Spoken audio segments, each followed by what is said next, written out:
con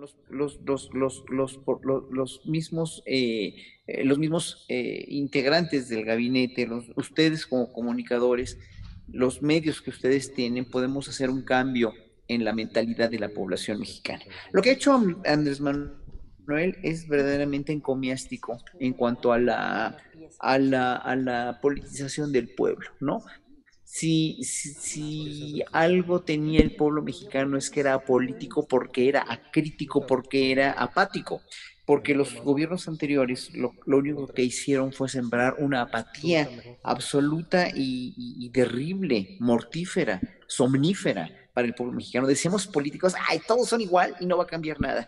Y hoy realmente, después de 3 años y medio de 3 años, nada más, ¿no? Ojalá 3 años y medio, de 3 años del gobierno de Andrés Manuel, el López Obrador, creo que un gran porcentaje de la población, al menos si no está muy politizada, está mucho menos apática y mucho más participativa.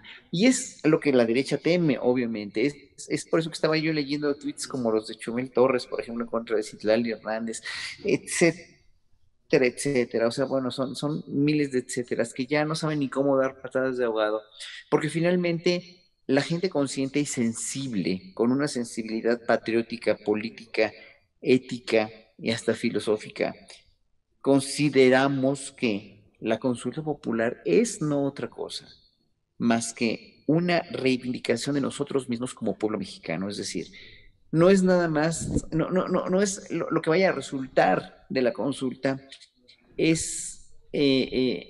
es en segundo plano. Ojalá que toda esta gente que le hizo tanto daño a México, que pague en la cárcel, pero eso va a estar difícil estando el sistema de justicia tan corrompido, tan podrido y tan asqueante como pues todos lo percibimos, ¿no? Digo, lo vimos hace 2 días con Lidia Cacho y lo seguiremos viendo con los jueces que hacen los amparos en contra de las leyes del presidente, etcétera, etcétera.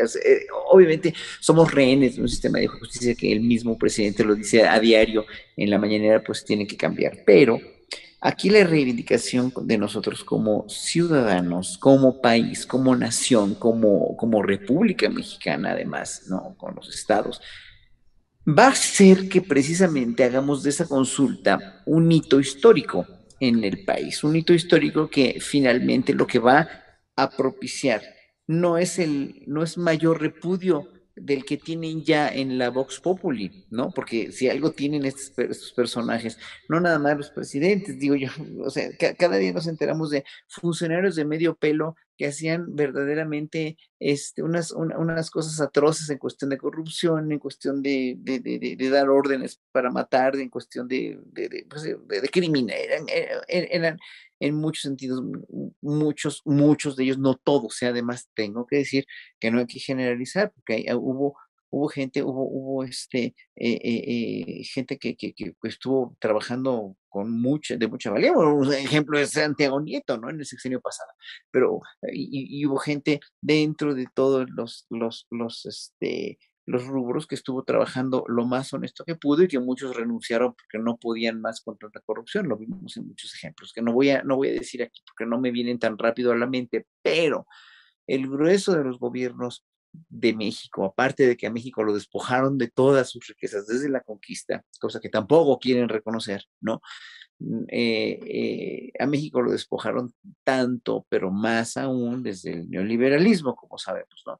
Le hicieron mucho daño.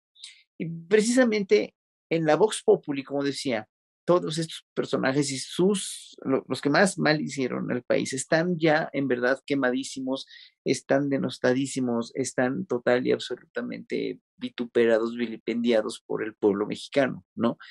Pero no es lo mismo la Vox Populi que un papel donde diga, ¿no? Ya en un sentido estricto, más que jurídico, ya en un sentido histórico, en un sentido académico, de una comisión de la verdad, ¿no? Lo que saquen estas comisiones de la verdad, para que realmente tengan un papel más terrible de lo que tienen en los anales de la historia mexicana ya dicha como tal, ¿no?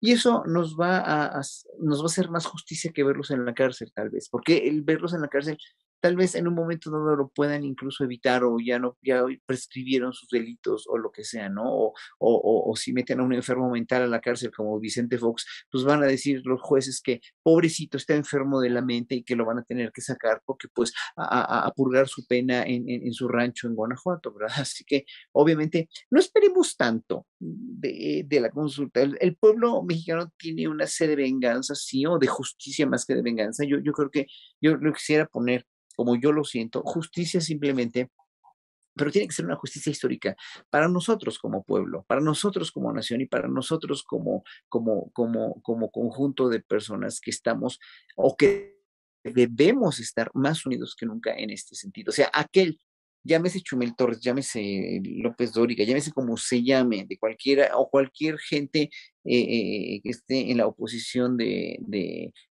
como Ricardo Anaya o como quien sea, ¿no? Aquel que no reconozca que le hicieron muchísimo daño a México los últimos años y que de veras propiciaron una desgracia de país y que López Obrador heredó a México, heredó, perdón, un México devastado y que tiene que resarcirlo, lo está resarciendo poco a poco, que no lo va a lograr en 6 años, pero aquellos que no reconozcan que el país estaba hecho una tragedia en corrupción, en muertes, en desgracias, en todo lo que se ha platicado ya diario y lo platica el mismo presidente día con día en su conferencia mañanera, aquel que no reconozca eso es que no entiende cómo está realmente su país. Está viviendo en una burbuja además de insensibilidad, de irrealidad y de una, incluso la misma clase media, yo siempre lo he venido diciendo desde hace un rato, o sea, la clase media en México la engañaron vilmente en los sexenios pasados porque hicieron una clase media que no tiene nada que ver con las clases medias de países mucho más pobres que México, como Nueva Zelanda, como Australia, como Holanda, como Dinamarca, esos países sí son pobres. Nosotros somos riquísimos, pero estos gobiernos los saquearon de tal manera que hicieron una clase media pobre, una clase media total y absolutamente engañada. ¿Por qué? Porque le dijeron, tú eres clase media, pero te vas a endeudar hasta el cuello con las tarjetas de crédito, vas a endeudarte con una hipoteca que nunca vas a poder pagar o que te va a costar muchísimo trabajo pagar y vas a estar siempre endeudado, siempre. ¿Quieres ser clase media? Que te cueste, ¿verdad? Y las clases medias europeas, las clases medias en países como Nueva Zelanda, jamás tienen que endeudarse para poder tener una calidad de vida como la queremos tener todos los clases medieros en México. No, eso quiere decir que nos han visto la cara de una manera garrafal y todas esas clases medias están en la inconsciencia y están realmente en el debraye de que no, no, no, no, nos quieren llevar a Venezuela, ¿no? Etcétera, etcétera. Incluso, pues vivieron cómo se revirtieron aquí, la ciudad de izquierda que teníamos pues, se revirtió enormemente con las elecciones pasadas. Así que bueno, todo eso ya lo sabemos, todo eso lo conocemos, pero nada más, no, quiero concluir mi participación con esto. La votación del 1 de agosto va a ser un hito histórico para reivindicarnos, lo vuelvo a decir, reivindicarnos como ciudadanos y precisamente como parte de una democracia que era una dictadura perfecta, que ya no lo es desde que está Andrés Manuel y desde que está Morena en el poder. Y ahora es muy importante también que yo siempre lo he considerado así desde hace ya más de un año, Morena tiene que ponerse las pilas porque si no se las pone, en verdad, si va a pasar de ser un movimiento de regeneración nacional, ¿no? Y pasa a ser un partido como todos los demás por todo lo que están haciendo con sus pugnas internas, etcétera, etcétera, sí se los va a cobrar también caro la historia. Y ojalá y se los pido encarecidamente a todos los que me escuchen, que estén en Morena, pues que pongan las pilas nada más, ¿no? Porque hay gente muy valiosa, pero también hay gente que le está haciendo mucho daño a este partido o a este movimiento. Y el hacerle daño al movimiento es hacerle daño a Andrés Manuel, porque Andrés Manuel es la cabeza, es el líder, es la persona que fraguó todo esto para hacer un movimiento, ¿no? Y que no se les olvide, que nos tomen en cuenta los ciudadanos y qué bueno que esté la consulta porque así vamos a hacer el leitmotiv que Andrés Manuel puso al principio de su campaña. Juntos hacemos historia y con la votación del 1 de agosto juntos vamos a poder hacer historia.